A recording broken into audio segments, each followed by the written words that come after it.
La Cátedra Rectoral Nelson Mandela es un espacio promovido por el rector de la Universidad Mayor de San Andrés, destinado a promover el desarrollo cultural, cívico y político, mediante la transferencia de conocimiento e información veraz entre ciudadanos y ciudadanas y grupos de nuestra comunidad.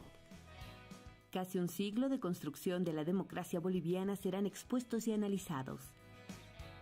El diálogo, la colaboración, la convivencia pacífica, el reconocimiento respetuoso del otro, el entendimiento y la reconciliación son los principios que guían la cátedra. Con expositores de excelencia, abriremos espacios de encuentro para personas de todo el país. Tendremos 20 módulos sobre democracia, consistentes en un texto, un cuestionario y una tarea. 20 conferencias nacionales e internacionales para profundizar en asuntos sobre democracia. 10 coloquios para debatir y reflexionar. Ven y forma parte de este proceso de enseñanza y aprendizaje. Del 10 de febrero al 30 de noviembre de 2022. Inscríbete escaneando el código QR.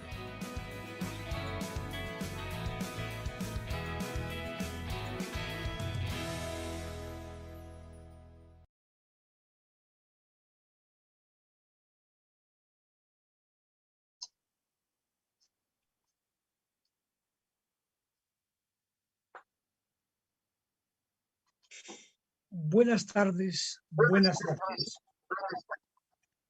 Queridos amigos, como todos los jueves, estamos acá para empezar una vez más la Cátedra Rectoral Nelson Mandela, espacio propiciado y auspiciado. Voy a hacer un corte porque esto tiene en este momento un...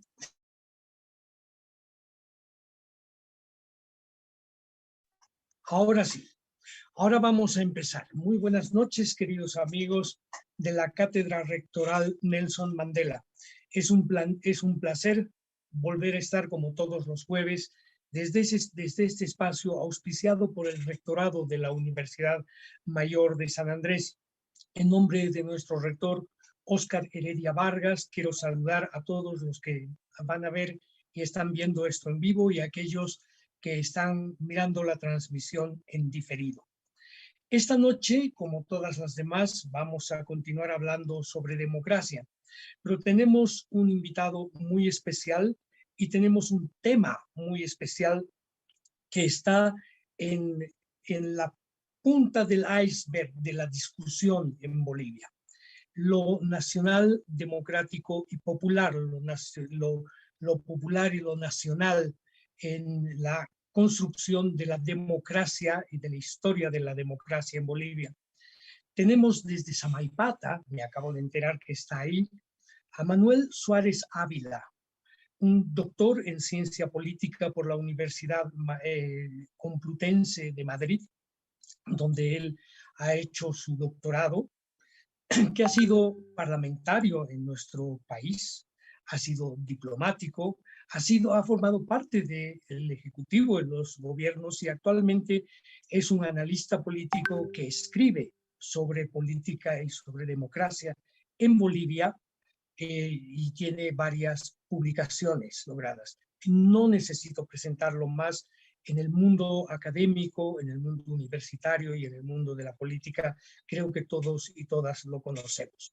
Vamos a empezar con él entonces y le vamos a abrir el canal para que él nos pueda hablar de la democracia boliviana, cómo está, cómo él la concibe, en fin, lo que él ha preparado para esta noche. Buenas noches, Manuel. Bienvenido a la Cátedra Nelson Mandela de la UNSA. Buenas noches, muchas gracias Julio, muchas gracias a la cátedra, a la universidad y la oportunidad de estar aquí compartiendo ideas con ustedes.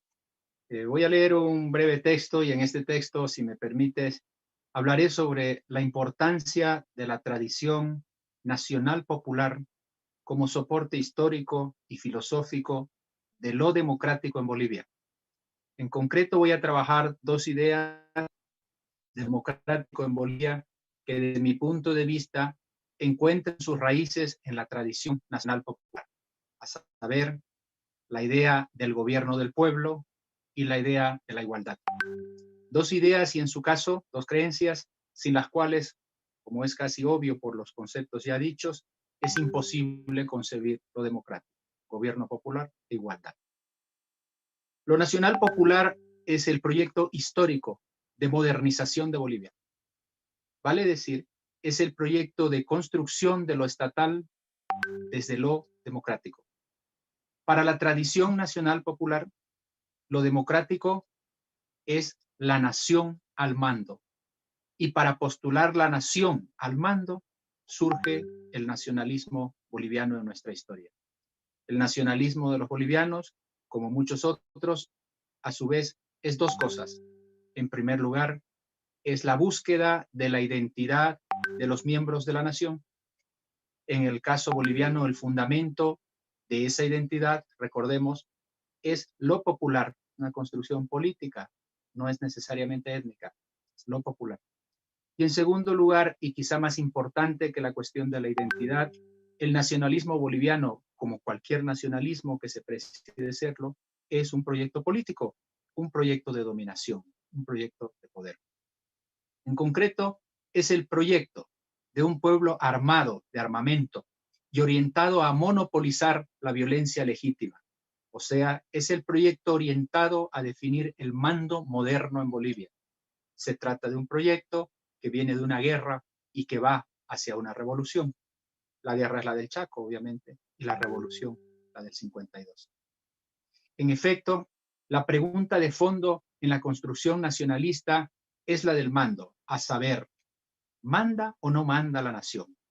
Esta es la tesis del nacionalismo. O al contrario, manda la antinación. Esta, a decir de los nacionalistas, es la tesis del coloniaje y valga la referencia de los términos a la conocida obra de Carlos Montenegro, Nacionalismo y Coloniaje, 1943. Cuando el nacionalismo boliviano hace esta pregunta sobre el mando y la nación, lo que está preguntando en realidad es lo siguiente: ¿hay democracia o no hay? El mando de la nación, para esta visión, es el eje de lo democrático. Y como se sabe, el fin estratégico de este proyecto político es la liberación de la nación. Eso significa simplemente que el pueblo se autogobierna. Atrás de esta reflexión subyace la idea moderna de que un grupo humano, la nación, puede gobernarse a sí mismo sin la intervención de ningún poder externo, ni humano ni divino. Esta idea supuso todo un cambio en la historia humana. Estamos ante la idea de la autodeterminación humana. Este tipo de poder antes de la modernidad estaba reservado a Dios y al rey. Desde la nación, siglo XIX europeo, se aplica al común, se aplica al pueblo. Y eso hace del nacionalismo una tradición que, pues, a pesar de su lógica localista, se consagra como una saga universalista y universal, una saga humanista. Aquí hay un subtítulo que pone construir la nación, construir la Bolivia moderna. ¿Por qué la tradición nacional popular, pregunta, termina siendo parte de lo objetivo, de lo universal, de lo democrático? Sencillo, porque la tradición nacional popular y en ese marco la revolución del 52 funda la idea, la ilusión y el proyecto de hacer una cosa que se llama la Bolivia moderna. En general, mientras haya una idea, un partido o una política modernizadora, allí muy probablemente en Bolivia habrá algo de la tradición y del legado nacional popular. Con esta hipótesis, el preguntarse qué queda de esta tradición equivale también a preguntarse qué queda de esa propuesta audaz y humanista de construir entre todos una sociedad moderna. Aquí hay otro subtítulo que pone la igualdad de los antiguos. ¿Qué significa en el fondo aquello de hacer o construir una Bolivia moderna? Significa esto: entender la política y el Estado como la tarea que, en lo esencial, se consagra a construir la igualación social, económica y política entre los bolivianos.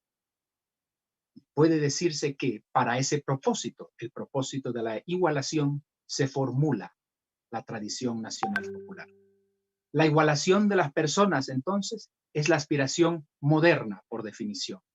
Y en general, la sociedad moderna, entiéndase la sociedad europea que en lo político surge con la aparición del Estado moderno y se consagra con la Revolución Francesa, es la sociedad que tiende hacia la igualación. La moderna no es la sociedad de la igualdad, cuidado, que es un deseo previo a lo moderno, la igualdad, sino la tendencia hacia la igualación. Subtítulo: la igualación de los modernos. La igualdad es cosa distinta a la igualación. La igualdad es una idea antigua, una idea griega. Para los griegos, la cuestión de la igualdad nace de la noción de lo que por naturaleza nos es común como seres humanos y de lo que nos hace especiales como seres humanos frente a otras especies. Y eso que nos hace común y que nos hace especiales es la capacidad humana de razonar. Los humanos, desde el mundo griego, nos descubrimos y nos describimos como aquellos que podemos razonar. La razón que al alcance de todo nos hace humanos y nos hace iguales. Nace así la idea de conciencia sobre nuestros actos. La tradición griega nos define como personas con conciencia o conocimiento de lo que somos y lo que hacemos. Pero además la igualdad, más tarde, pasa de ser griega a ser una creencia judeocristiana. Esta vez estamos ante la igualdad que se explica en la existencia del alma y la creación divina del hombre universal. Porque al crear lo humano, el Dios judeocristiano crea un ser que, a diferencia de otras criaturas, fíjense, tiene alma. Nace así la idea que relaciona alma con igualdad. El alma nos hace humanos y nos hace iguales. Sin embargo, y aquí viene lo interesante, sin embargo, la igualdad en tales casos, en el caso de la conciencia griega y en el caso del alma judeocristiana, es simplemente una propuesta. Es un ideal, un valor ético, una creencia religiosa, un deseo. En otras palabras, es la verbalización y la formalización de la idea y de la creencia igualdad. Y claro, todo ello es un proceso que se escenifica en una tradición cultural en un tiempo concreto, una tradición que nace en el mundo mediterráneo europeo y viene ligado al mundo clásico y a la visión judeocristiana. Pero la modernidad va más allá, va más lejos que los griegos y que los cristianos con la cuestión de la igualdad. Porque si bien la igualdad griega y la judeocristiana son la base de la igualdad moderna, carecen de algo básico que es moderno, carecen de la capacidad política y de la necesidad estructural y económica para llevar a cabo la tal igualdad. Es decir, carecen de la capacidad igualadora, audacia que solo es posible y necesaria en la modernidad, en el Estado y en el capitalismo. Esta tendencia moderna hacia la igualación, que va más allá del deseo, de las opiniones o de los valores que se puedan o no tener sobre la igualdad, la cultura, los regímenes políticos, etc. Esta tendencia moderna es lo que caracteriza a la modernidad y sus circunstancias. Estamos pues ante una tendencia que por definición supera la desigualdad premoderna de lo subjetivo y crea la igualación del objetivo, o sea, crea la igualación en el Estado. Esa es la igualdad. Esa es la igualdad moderna. La igualación deviene así en tendencia universal de la modernidad. Vale decir, no hay modernidad sin igualación y no hay igualación sin modernidad. En eso consiste la modernidad. Y por eso, muy probablemente, toda la gran política occidental a partir de la modernidad, siglo XVI, es solo una batalla en torno a la igualación. La política puede acompañar esta tendencia y facilitarla o puede oponerse a ella y sabotearla. Pero al final del día, si la economía y la sociedad en cuestión entran en el proceso de lo moderno, la igualación será una tendencia inevitable en el sistema. Eso es la Revolución Francesa, una tendencia. Eso es la Guerra Civil Americana, una tendencia. Eso es la descolonización, una tendencia. Eso es el feminismo actual, una tendencia. Eso es la lucha contra el racismo hoy por hoy, una tendencia de la modernidad. Y eso es precisamente en Bolivia, ojo, la tradición nacional popular. Es sencillamente la tendencia igualadora de la modernidad. Y desde esa circunstancia y condición que tiene la tradición nacional popular, es que se convierte, pienso en primer lugar, en el sustento de lo democrático en Bolivia. Los escenarios de la igualación, es un subtítulo. ¿Cuáles son los escenarios universales de la modernidad entendida como igualación. Son varios, pero en este texto nos quedamos con 7, a saber. Primero, 2 hechos políticos. El primero es la aparición del Estado moderno, siglo XVI. Y el segundo, unos siglos después, es la Revolución Francesa. El Estado moderno funda la posibilidad del monopolio del uso de la violencia legítima sobre un territorio. O sea, ¿qué significa eso? Funda la idea de poder absoluto, que es esencial al Estado y a cualquier proceso de igualación objetiva. No hay igualación si no hay poder absoluto. Y luego viene la Revolución Francesa, que llega para decir quién manda en el Estado. En ese Estado absoluto. Según la Revolución, manda el pueblo o la nación. Pero además la Revolución intenta decir, la verdad que con mucho menos éxito, cómo o hasta dónde manda el pueblo. Y la propia Revolución en su tradición liberal responde, manda desde los valores e instituciones republicanos y manda hasta donde estos valores y estas instituciones lo indiquen. Pero esa es otra cosa. Dije primero que eran 2 hechos políticos, ahora vamos a ver 2 hechos ideológicos, que son los fundamentos de la igualación moderna. El primero es la aparición, hechos ideológicos, de 2 grandes ideologías propias del siglo XIX, el nacionalismo y el socialismo. El nacionalismo para entender la nación como proyecto de poder, proyecto que combina identidad y guerra y soberanía, y el socialismo para impulsar la revolución y el mando de los trabajadores. No habría, si en el siglo XIX no se hubiera producido el surgimiento de estas dos ideologías, no habría igualdad moderna, socialismo y nacionalismo. Luego 2 hechos económicos. El primero, la expansión del comercio global tras la llegada de los europeos a América, y el segundo, la industrialización a partir del 18. Por un lado, la expansión del comercio abre y amplía el pequeño mundo del Mediterráneo hacia el Atlántico, universaliza, y cuidado que universaliza a través de la tradición católica, universaliza. Y por otro lado, la industrialización revoluciona la economía mundial al impulsar un nuevo método estandarizado, racional, rápido y efectivo para crear riqueza y multiplicarla. Y finalmente, dije que íbamos a enumerar 7 hechos de la igualación universal. Hemos enumerado 6. Voy a enumerar el último, que es un hecho cultural y filosófico. Es el hecho de que el hombre se vuelve el protagonista de la historia en la modernidad. Desplaza a Dios y el hombre se vuelve así universal. Es el tiempo del humanismo, que luego, como todos saben, abre paso a la ilustración. Un subtítulo que dice, el mito moderno de la revolución. La modernidad es el tiempo donde nace el mito de la revolución. Es la cuna y la casa de eso llamado la revolución. Antes no existe. Eso es una cosa moderna. La revolución es un invento moderno. El mito de la revolución es esa creencia de que los seres humanos, y no Dios, ni la naturaleza, ni el destino, ni la raza, ni ninguna fuerza extrahumana a la voluntad humana, pueden construir la realidad humana. Es el mito moderno por definición. Es el punto máximo del humanismo, el mito de la revolución. Es la condición casi divina del hombre. Lo que hacía el hombre, o lo que hacía Dios, que era crear la realidad con su deseo, ahora lo hace el hombre a través de la revolución. Al primer día se creó no sé qué cosa, al segundo día no sé qué cosa. Bueno, ahora es el hombre con la revolución.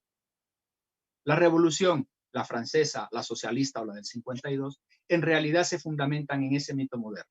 La creencia de que los seres humanos pueden cambiar todo lo que sea necesario hasta lograr la igualación de la gente. Ahora bien, como apuntamos, la revolución y la política no están solas en la tarea moderna de igualar, porque la modernidad sobre todo implica igualación en el plano social y económico, o sea, implica sociedad comercial y capitalista.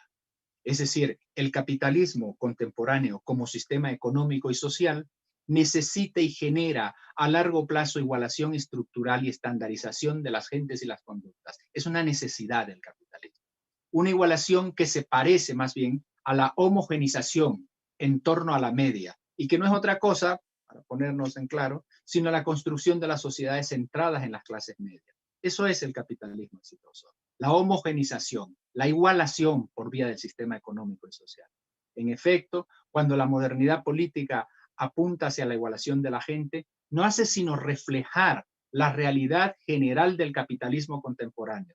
Racionalidad general que a la vez requiere el que todos, por igual y sin privilegios ni discriminación, produzcan al máximo posible, consuman al máximo posible y paguen impuestos y obedezcan al máximo posible.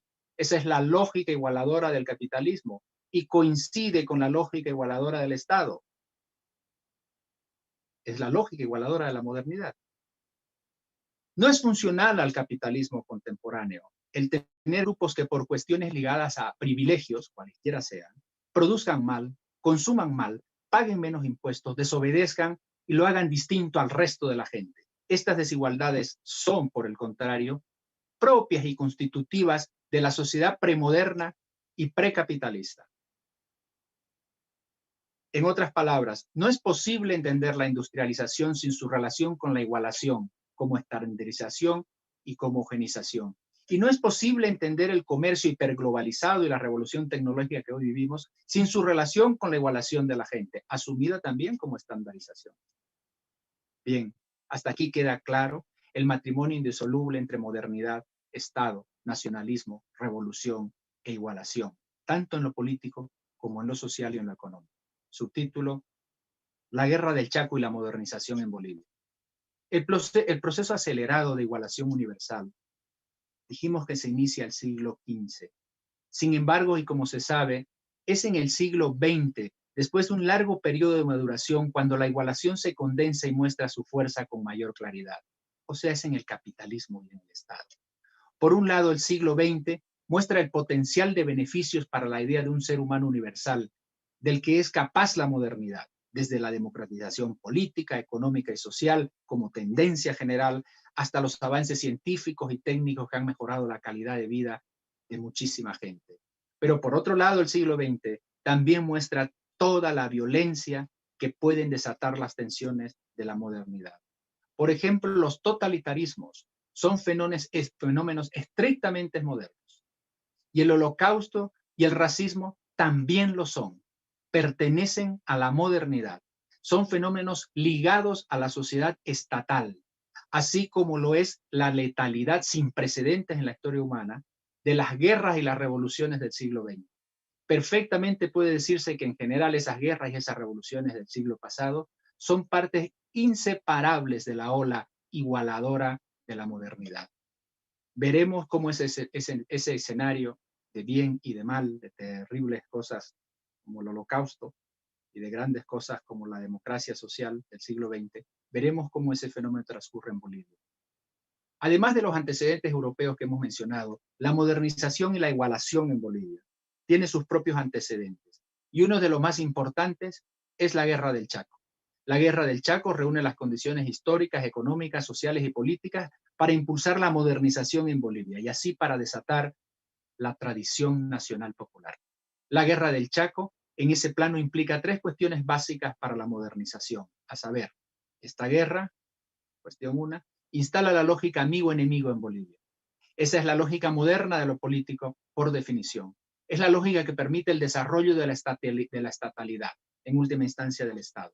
El Estado en general nace en la guerra contra su negación, contra el enemigo. Esa es la lógica del Estado, normalmente contra el enemigo externo. En segundo lugar, la Guerra del Chaco es un acontecimiento generacional y sociológico que universaliza en torno a lo público.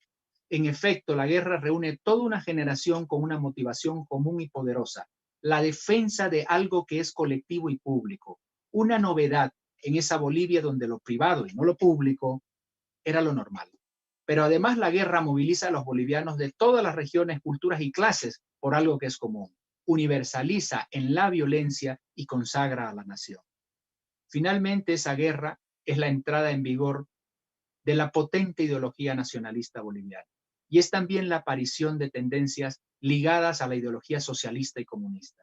Con el nacionalismo, la lucha deja de ser solo por la patria es el hogar paternal, y pasa a ser por la nación. La nación es un proyecto político, el proyecto de la soberanía popular. A partir de entonces, siempre habrá en la política boliviana una relación tensa de amor-odio entre nacionalismo y socialismo. Relación tensa que a partir del 52, como ustedes saben, se resolverá en favor del nacionalismo, quien terminará tragándose con voracidad a su primo de siglo, el socialismo en Bolivia. Penúltimo subtítulo, Tradición Nacional Popular y sus efectos sobre la igualación y sobre la idea del gobierno del pueblo en Bolivia. La tradición nacional popular, que arranca de la Guerra de Chaco y se condensa con la Revolución del 52. Dos puntos. Apunto los efectos y nexos de esta revolución y de su tradición, la nacional popular, sobre la igualación y sobre la idea del gobierno del pueblo en Bolivia. Voy a enumerar 13 elementos de esos, 13 nexos, tres efectos que ligan a la tradición nacional popular y a la idea del gobierno del pueblo y a la idea de igualación. La hipótesis central, quiero recordar de toda esta exposición, es: lo nacional popular funda dos ideas: la igualdad o la igualación, que es lo mismo, a fines conceptuales, y la idea de gobierno popular. Y esas dos ideas son las ideas básicas de la democracia en Bolivia. Y por eso deja subyacente esta hipótesis, este texto, el planteamiento de que es imposible separar la tradición nacional popular de lo democrático. Y aquellos proyectos políticos que intentan separar esto son proyectos, bueno, que tienen que escoger. Quizá han escogido no ir por la vía democrática o no ir por la vía de la tradición nacional popular. Pero quien quiera transitar esa tradición está necesariamente sometido a la lógica de lo democrático que esta tradición impone. Y voy a enumerar 3 elementos, estoy finalizando, para justificar esto. Primer elemento: no se entiende la igualación de los bolivianos sin la tradición nacional popular. Esta tradición funda la tendencia política igualadora y modernizadora en Bolivia. Segundo elemento: no se entiende la construcción de lo estatal en Bolivia sin la tradición nacional popular. Esta tradición funda la fuerza para aspirar al monopolio del uso de la violencia legítima en Bolivia, y así funda la posibilidad del Estado moderno. Tercer elemento: no se entiende la creencia que se llama la nación sin la tradición nacional popular. Esta tradición funda la idea de que la nación es identidad popular más soberanía, es decir, más guerra y poder. Elemento número 4: no se entiende la democracia como relación de los movimientos sociales sin la tradición nacional popular. Esta tradición funda la lógica de los movimientos sociales como actores fundamentales de la acción y la lucha política. Elemento número 5: no se entiende la Santa Cruz moderna y burguesa sin la tradición nacional popular, porque esta tradición funda el ciclo de desarrollismo que caracteriza a Bolivia desde el año 52 y poco antes con el Plan Bohan, y que es clave para el éxito económico y la modernización de la Santa Cruz actual. Punto número 6: no se entiende la educación igualadora sin la tradición nacional popular. Punto número 7: no se entiende la identidad indígena como cuestión central de lo público y lo político sin la revolución del 52 y sin la tradición nacional popular. Punto número 8: no se entiende la participación de la mujer en la política sin la revolución y sin la tradición nacional popular. Punto número 9: no se entiende la democratización de la propiedad campesina y rural sin la revolución y sin la tradición nacional popular. Punto número 10: no se entiende la transición democrática de los 80 sin la participación de las fuerzas ligadas al nacionalismo revolucionario. Punto número 11: no se entiende la participación popular, modo audaz, igualación que cambia la vida de los bolivianos en plena democracia sin la tradición nacional popular. Punto número 12: no se entienden las políticas de bienestar contemporáneas como los bonos a la salud universal sin la tradición nacional popular. Y punto número 13: definitivamente, no se entiende el importantísimo rol modernizador que jugó Evo Morales en la historia de Bolivia sin el camino abierto por la tradición nacional popular y por el nacionalismo revolucionario y por la revolución del 52. Finalmente, un capítulo de cierre muy cortito que dice: las tensiones actuales de la tradición nacional popular frente a la tradición democrática republicana y frente a la Santa Cruz moderna. Ahora bien, más allá de los éxitos mencionados y de la aportación de lo nacional popular a lo democrático, mediante las ideas y las creencias de la igualdad y del gobierno del pueblo, también es cierto que la tradición nacional popular se ha mostrado como escenario de violencia y tensión en la vida pública boliviana. Esta tensión ha sido básicamente política y ha estado ligada a dos cuestiones aún pendientes en la Bolivia contemporánea, a saber, la disputa en torno a la democracia republicana y la disputa en torno a la cuestión cruceña. Veamos. En efecto, en primer lugar, hoy existe un ambiente de conflictividad permanente entre la tradición nacional popular y la tradición republicana. Este es el lío entre republicanismo y nacionalismo. En esta disputa subyace una pregunta: ¿Cuánto déficit de democracia republicana soporta el actual modelo nacional popular para no convertirse en una dictadura? Recordemos, el Estado responde a la pregunta, ¿quién obedece? La respuesta es, todos obedecen. Se trata de un tipo de mando que es objetivo, lo que es igual. El Estado, otra vez, es el monopolio de la fuerza concentrado en la ley. Nadie discute ese mando en su ámbito social y geográfico. Eso es el Estado. Por su lado, la nación responde a esta otra pregunta. ¿Quién manda? La respuesta es, manda la nación, o lo que es igual, manda el pueblo, lo cual encaja perfectamente con la lógica estatal, porque la nación conceptualmente somos todos. La nación es el pueblo al mando. Todos mandan y así todos obedecen. Sin embargo, la república, a diferencia del Estado y de la nación, responde a una pregunta distinta. La república responde a la siguiente pregunta. Mandando el pueblo, ¿hasta dónde manda? Es la pregunta sobre el límite al poder. Es la pregunta liberal. La respuesta suele generar problemas de encaje entre los republicanos y lo estatal, y entre lo republicano y lo nacional, porque la república responde así. Manda el pueblo en el marco de la ley y respetando la libertad política de los individuos. Esa es la respuesta republicana, histórica. Es decir, la república moderna no solo es democrática, no solo implica el mando del pueblo ni la igualdad, sino además es liberal. Su respuesta sobre la forma del mando es una propuesta sobre el límite al poder del pueblo y sobre el límite al poder estatal. Bien, dijimos que lo nacional popular en Bolivia tenía estas dos tensiones sin resolución. La primera es la mencionada, la tensión con los republicanos, una tensión sin salida. La segunda es la tensión con lo regional, en concreto, la tensión con el encaje de lo nacional popular y la Santa Cruz moderna. En ese escenario, la pregunta es, ¿cuánto centralismo y frialdad puede soportar la Santa Cruz moderna de parte del poder central antes de que su estructura económica, social y política resulte incompatible con lo nacional popular actual? Y aquí un tema delicado. ¿Puede lo nacional popular hacer cosas para que la tensión cruceña no acabe en el medio plazo, generando un debate soberanista desde Santa Cruz? ¿Soberanista? Veremos. La pregunta final es esta. ¿Puede en definitiva lo nacional popular resolver estas dos tensiones políticas que son la tensión con la tradición republicana y la tensión con la Santa Cruz moderna? Ya dejo estos temas para reflexiones posteriores. Y simplemente recordar que en ellos dos, lo nacional popular encuentra hoy por hoy sus retos principales en Bolivia. Gracias, compañeros. Gracias, Julio. Muchas gracias, Manuel.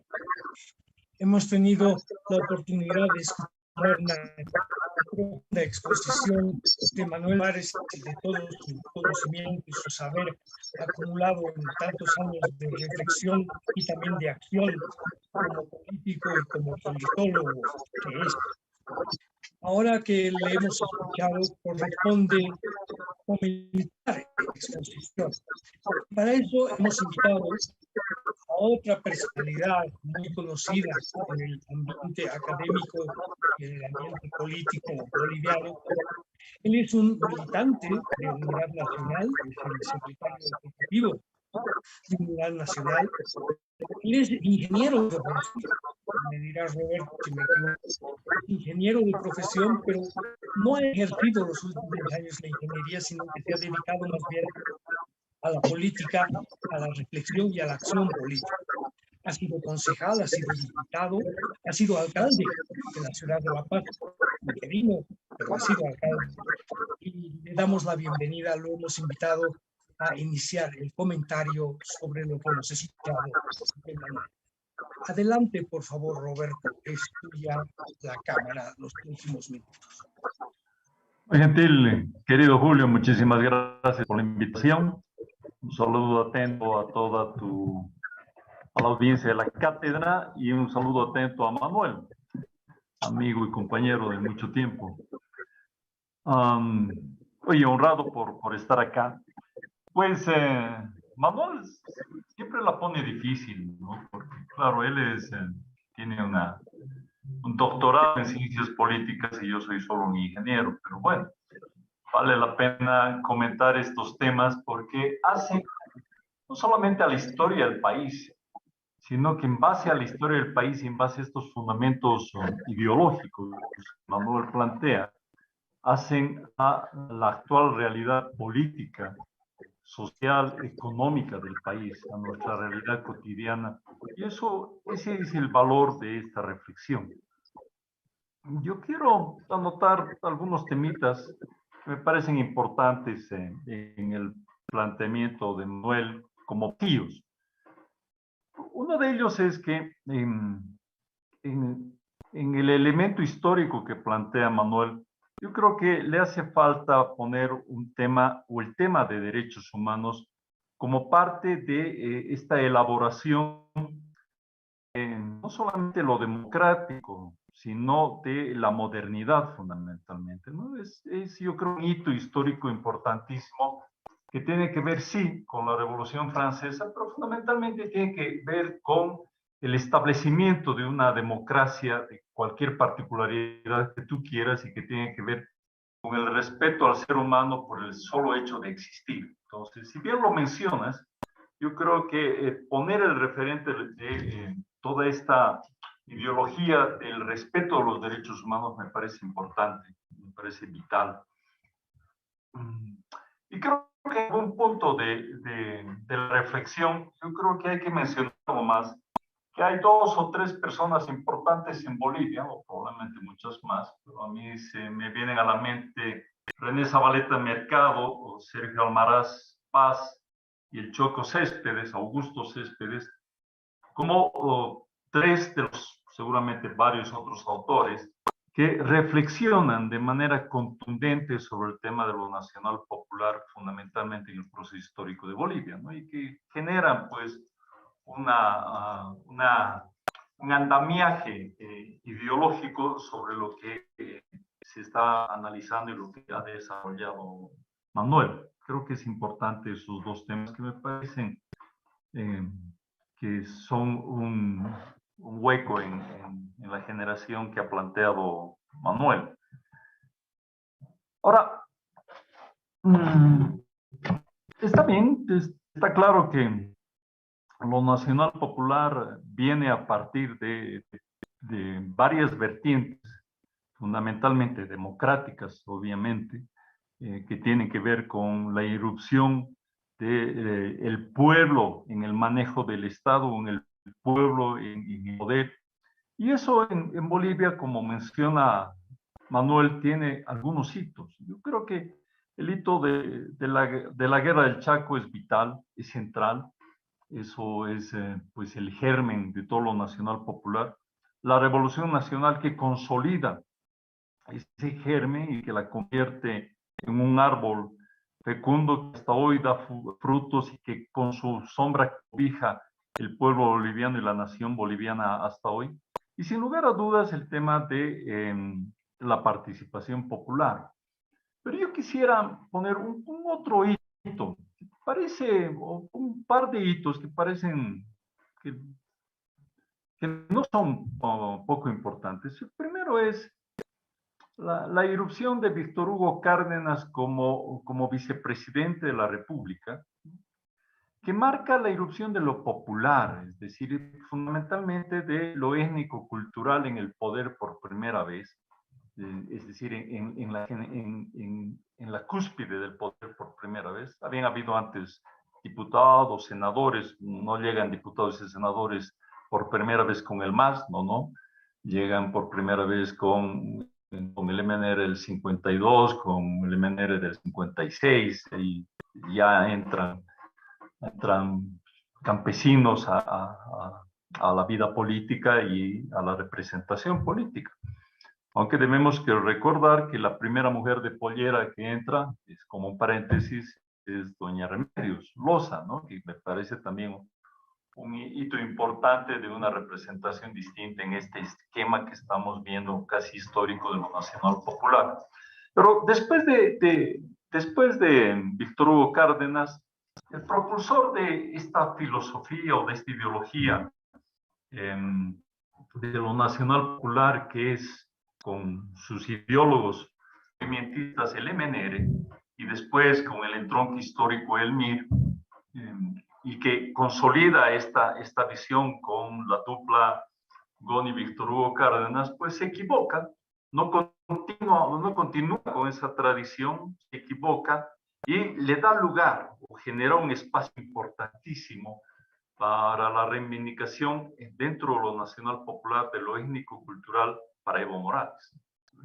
Pero Evo Morales es seguramente una irrupción por propios méritos, por méritos de las organizaciones sociales, pero también fundamentalmente por una falla de apreciación histórica y de sus propias raíces ideológicas y de esta visión nacional popular que tienen los que propulsan eso, y en vez de continuar con esa tradición, Joaquín, por ejemplo, pues plantean en su momento a Carlos Mesa, ¿no? Gran político, pero que no sigue con esta tradición, y eso genera pues una irrupción importantísima. Pero ya estamos hablando de política más que de este tema ideológico. Pero creo que vale la pena contextualizar algunas cosas, porque este es un hilo conductor del pensamiento hegemónico en la sociedad boliviana y por lo tanto de la política hegemónica en el Estado y en la sociedad boliviana, y de estos elementos que los plantea, los considero importantes para mirar el desarrollo de la ideología nacional popular en Bolivia, hasta dónde hemos llegado y probablemente hacia dónde nos dirigiremos. Está claro entonces que toda mirada distinta nacional popular que se aparte de ello, aunque aporte modernismo, como fue en algún momento, algún periodo, el último periodo del MNR, pues no logra apartar, es decir, no logra transformar la mirada ideológica de la mayoría de la población, de la mayoría de la sociedad, y que la democracia con el modernismo no lo hace suficiente si no tiene el contexto y no tiene la base de lo nacional popular. Entonces creo que eso es importante. Ahora, dentro de lo nacional popular actual, que creo que la historia está planteada y yo he puesto algunos elementos que espero que Manuel los tome en cuenta. Dentro del tema actual, lo nacional popular creo que tiene, o el Estado Nacional Popular, creo que tiene algunas disgregaciones o algunas rupturas en este momento. Uno es el tema que lo ha planteado Manuel muy claramente, que es qué pasa con lo territorial, qué pasa con Santa Cruz, qué pasa con Santa Cruz y su reivindicación frente a un Estado central, frente a un gobierno autoritario. ¿Qué pasa con la democracia de Santa Cruz frente a esos dos hechos, el centralismo y el autoritarismo? Ese es un tema que habrá que mirarlo. Y que no solamente es Santa Cruz, en algún momento se planteó como si fuera una media luna, y habrá que mirar si esa media luna aún existe o si solamente se ha reducido a Santa Cruz. Creo que la media luna aún existe, ahí está Tarija con otra mirada, con otra visión, probablemente no seguidista de Santa Cruz, pero tiene una mirada también de reivindicación territorial muy importante. Ahí está el Beni, ahí está Chuquisaca con varios otros temas, y creo que esta es pues un punto de inflexión en algunos elementos de lo nacional popular que tienen que ser considerados a partir de una mirada territorial. El otro tema es lo étnico-cultural, que yo creo que es parte de la esencia y de la tradición nacional popular, pero que en algún momento, y lo puse muy concreto en el caso del MNR del 97 y del 2002, pues no continúa aquello, y creo que es parte, una buena parte de explicación el traspié histórico del MNR, de su caída, pues creo que forever, digamos, para siempre. Entonces, ¿qué pasa con lo étnico-cultural? Lo reivindica dentro de lo nacional popular el MAS, Evo Morales, si quieres, pero hoy yo no veo que este tema étnico-cultural esté resuelto, ni siquiera para el MAS y peor para la nación, ni siquiera para el MAS y peor para el Estado moderno que se pretende construir.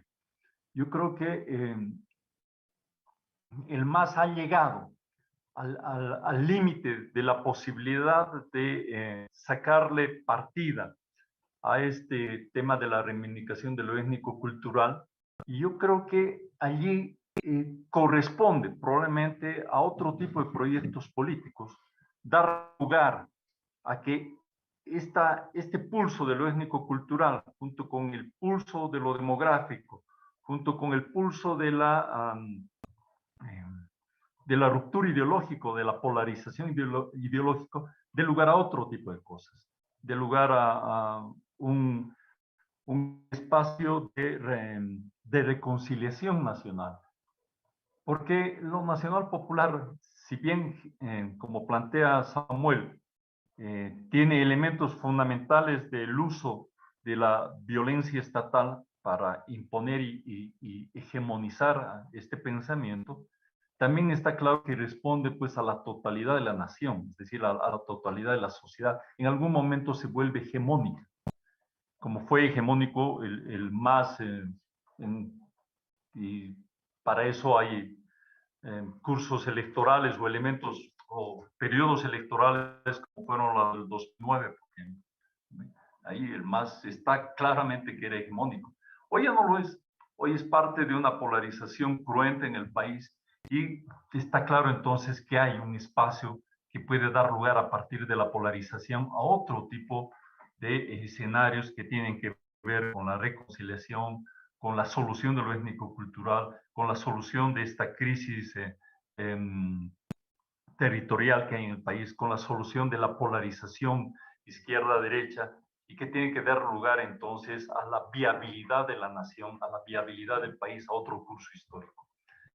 Yo creo que estos son los elementos que hay que empezar a pensar hacia adelante. La historia está clara, lo nacional popular es hegemónica, no podemos pensar el país ideológicamente y políticamente hacia adelante al margen de lo nacional popular, pero creo también que el MAS ha agotado su ciclo del usufructo de lo nacional popular y Evo Morales peor aún, y hay que mirar hacia adelante si es posible reconstruir un proyecto político, un proyecto ideológico, un instrumento político y ideológico capaz de reivindicar y de darle una salida al país fuera de la polarización.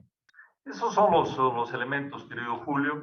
Le agradezco muchísimo a Manuel, lo he escuchado varias veces, pero creo que hoy ha puesto varios elementos que son muy llamativos y que creo que nos tienen que llevar a la reflexión, mirando hacia el futuro. Muchísimas gracias. No, gracias a ti, Roberto, por el comentario. Evidentemente, el día de hoy hemos tenido una exposición que es muy importante porque abre las puertas a una reflexión de fondo. Tenemos que encarar los bolivianos desde el mundo político que piensa, que discute, que intercambia y que construye ideas y desde luego alternativas. Yo voy a, antes de hacer un comentario, leer un par de mensajes que nos han llegado a través de YouTube, que está transmitiendo en vivo esta exposición. Voy a leer el último, voy a leer algunos. Marcela Rebollo, nuestra amiga Marcela Rebollo, que está siguiendo el programa, dice: un hito central es la organización minera y obrera, la articulación de la COP. Hoy lo nacional popular está articulado por indígena campesino, que es otro hito. Y por mucho tiempo más seguirá vigente. No quepa la menor duda, salvo ideas dispersas, y nombra a algunas personas que de esas ideas dispersas. Puca Reyes Villa dice: el mercado natural de Santa Cruz es el occidente boliviano, razón suficiente para autoaplacar tendencias soberanistas. Esos dos comentarios quería leer antes de darle de nuevo a Manuel la palabra para que pueda cerrar. Pero antes de ello, yo quiero hacer un comentario también. Yo creo que Manuel nos ha abierto esta idea que a mí también me ronda por la cabeza, de que en la guerra del Chaco y a partir de 1952 se abrió un proceso que dice es una tendencia donde creo que podemos ver varias expresiones de cosas no realizadas que están en el inicio mismo, en la génesis misma de este proceso. Yo le llamo pulsiones, que eran pulsiones que desde diferentes grupos, clases sociales y de diferentes identidades y además intereses instalados cuando se abrió el proceso, querían y quieren alcanzar un objetivo. Lo nacional, esto, el gobierno de todos, no la igualación que le llama Manuel, es una tendencia que está en camino, desde luego que lo democrático, ¿no? Que son pulsiones que dentro del proceso van a más y van a menos. Hay sectores más democráticos, hay otros menos democráticos. Hay sectores más populares, otros menos, en términos de legislación, que Manuel llama, ¿no? Pero lo que a mí me queda claro como una pregunta, de la claridad de la pregunta es, ¿se puede pensar Bolivia en el futuro al margen de esta identidad político-cultural de lo nacional popular? ¿O es que todo intento por verlo y salir por otro lado es un intento inviable? ¿No son estos 70, 80 años los que sientan los cimientos de un camino que inevitablemente el país tiene que andar? Mientras que todo intento por salir y buscar otro sendero se va a chocar con la inviabilidad de que no hay por dónde ir porque nuestra cultura, nuestra forma de ser, nuestras aspiraciones, nuestra forma de entender el mundo y de entendernos a nosotros mismos pasa por ese camino. Es una pregunta que también quisiera que Manuel aborde ahora que vamos a cerrar este programa, agradeciendo desde luego a todos los que han intervenido y a todos ellos que nos vienen escuchando. Dale, Manuel, por favor. Tienes que habilitar el micrófono.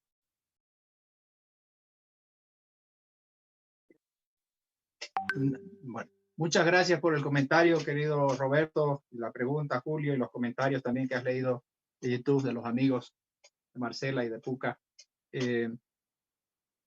Mucha gente en este tipo de conversaciones que tenemos sobre lo nacional popular hace esa pregunta que hizo Julio y que en el fondo también hizo Roberto cuando dijo, ¿y qué de los derechos humanos? La gente pregunta, ¿se puede hacer una cosa distinta a lo nacional popular?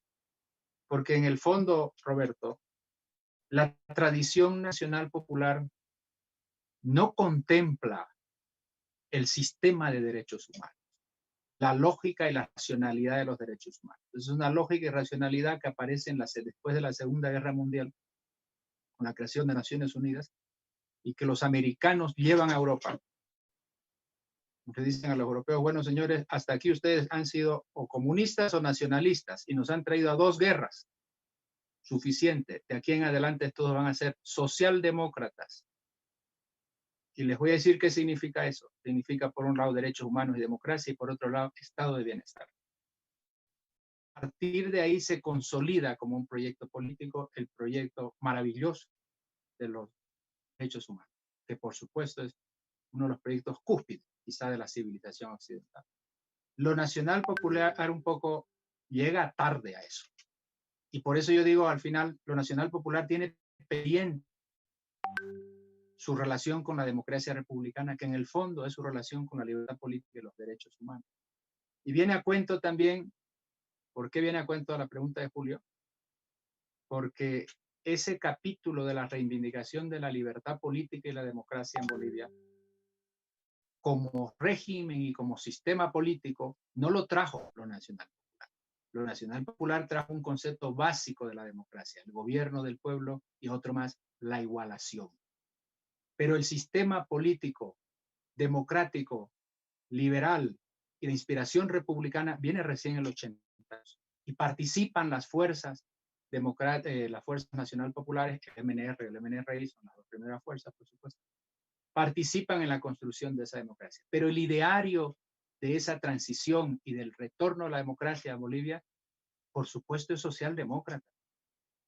Es la tradición socialdemócrata es un poco el MIR quien trae eso y pone en la mesa eso. La cuestión de la libertad política, la cuestión de los derechos humanos. Entonces, cuando Julio pregunta, ¿no es posible otra cosa? Una vez el MIR lo hizo. Y eso, y además muy, muy astutamente, brillante, ¿no? Dijo, oye, yo no me olvido de la tradición nacional popular y por eso voy a hacer mi aunque, pero cuidado, que aquí hay una agenda pendiente que es la de los derechos humanos. Y Roberto fue un gran presidente de la Comisión de Derechos Humanos de la Cámara de Diputados. Está preguntando desde esa mentalidad de la transición democrática, de los bolivianos preocupadísimos por la libertad política y las libertades democráticas.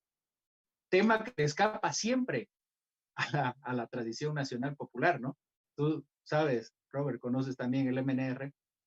Yo no me imagino a los compañeros, yo soy, por supuesto, militante movimentista, en el año 56 preocupados por los derechos humanos, ¿no? Ni por la libertad política.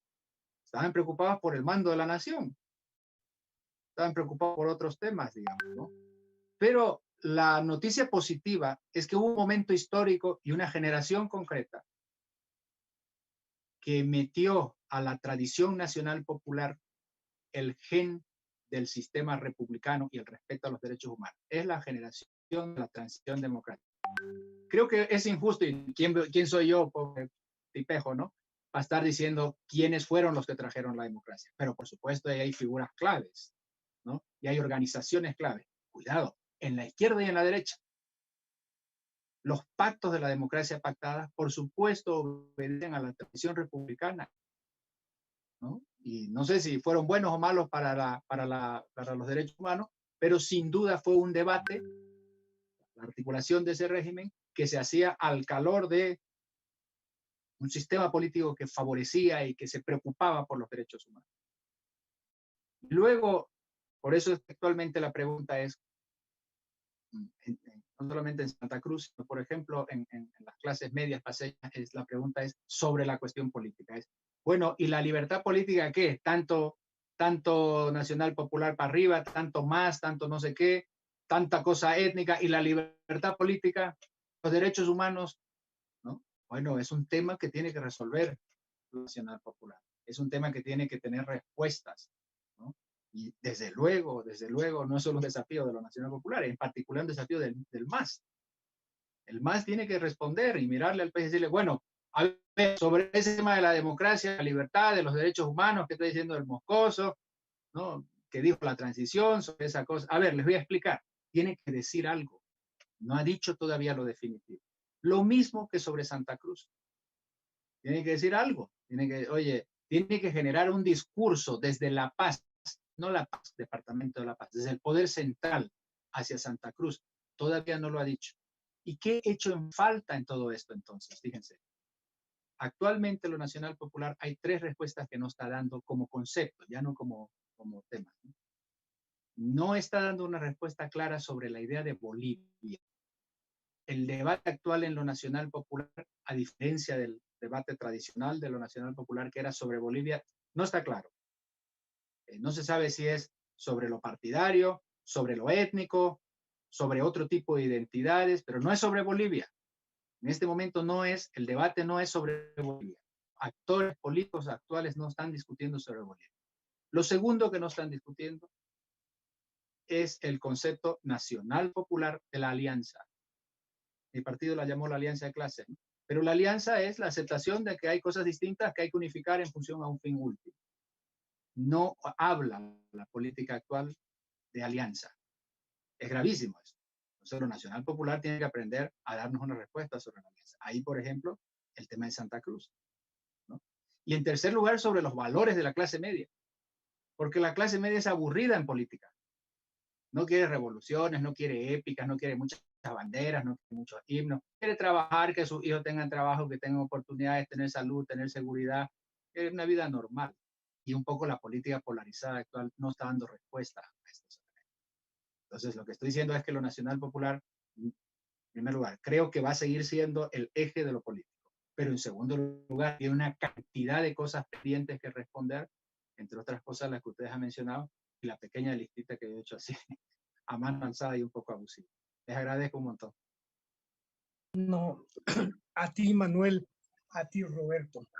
Yo quiero decirles a quienes nos están escuchando que sin lugar a dudas vamos a silenciar el micrófono de... Ahora sí. Manuel, tienes, por ahí viene el rebote, es a través tuyo, ya está silenciado y entonces ya no rebota. No, decía, hoy día hemos tenido una magnífica experiencia. Me animaría a decir que entre las mejores en estos 19 videos y programas que tenemos colgados y a disposición de la gente que quiera conocerlos y que quiera consultarlos. Ha sido un programa que ha tocado la vena profunda de lo que está sucediendo y creo que con un alto nivel y con un alto respeto, que es como debe hacerse en la academia, en la universidad y ojalá en la política también. Tengo que agradecerles a ambos por la excelente participación. Sé que esto está inconcluso, que siempre los debates y las exposiciones quedan abiertas, pero se ha cumplido la hora. Y quiero decir también que en nombre de la universidad, del rector Óscar Heredia Vargas, que promociona y permite este espacio, estaremos como todas las semanas el próximo jueves a la misma hora hablando sobre el mismo tema desde diferentes aristas y de distintos lugares. La democracia es nuestro tema central. Nos ha costado generaciones construir la democracia, es una aspiración, es un camino abierto que tenemos que construir entre todas y todos en el país. Muchísimas gracias y también agradecer, ya que es hora de agradecimientos, a Eliana, que está detrás de los controles por primera vez, que ha hecho un magnífico trabajo. Un abrazo a todos, muy buenas noches.